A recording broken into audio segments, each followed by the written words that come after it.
चले हम फिदा जानो तन साथियों, अब तुम्हारे हवाले वतन साथियों।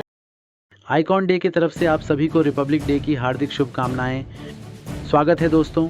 आज हम 26 जनवरी रिपब्लिक डे के इतिहास से लेकर आज तक का सफ़र करेंगे। रिपब्लिक डे या गणतंत्र दिवस एक ऐसा त्यौहार है जो हमारे दिल में स्वाभाविक देश प्रेम और गौरव का जज्बा भर देता है। ये दिन भारत की रिपब्लिक का गठन माना जाता है। इस दिन हमारा संविधान लागू हुआ था और हमने ब्रिटिश राज से अलग एक स्वतंत्र राष्ट्र बनाया। यह दिन हमारे देश के नागरिकों को मूल अधिकारों और कर्तव्यों की भावना को याद दिलाता है। इतिहास। Republic day. भारत ने 15 अगस्त 1947 को ब्रिटिश राज से आज़ादी हासिल की थी, लेकिन असली आज़ादी तो 26 जनवरी 1950 को मिली थी, जब हमारा संविधान लागू हुआ। आज़ादी की कहानी। स्वतंत्रता के बाद भारत को एक स्थायी संविधान की ज़रूरत थी।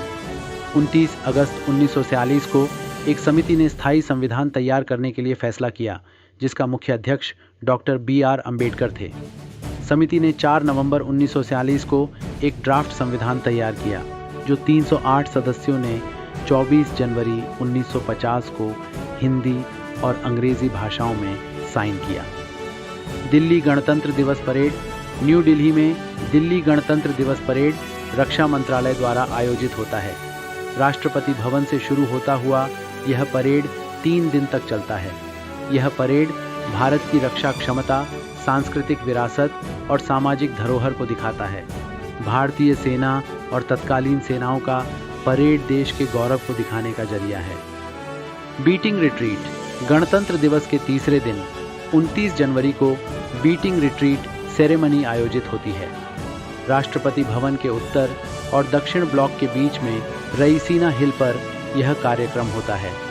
इसमें भारतीय सेना की तीनों शाखाओं के ध्वज, ध्वजांक और विजयांक के साथ संगीतांत्र पर भव्य प्रदर्शन होता है। पद्मा अवार्ड्स। गणतंत्र दिवस की ईव के पूर्व राष्ट्रपति भारत के नागरिकों को पद्म पुरस्कार देते हैं।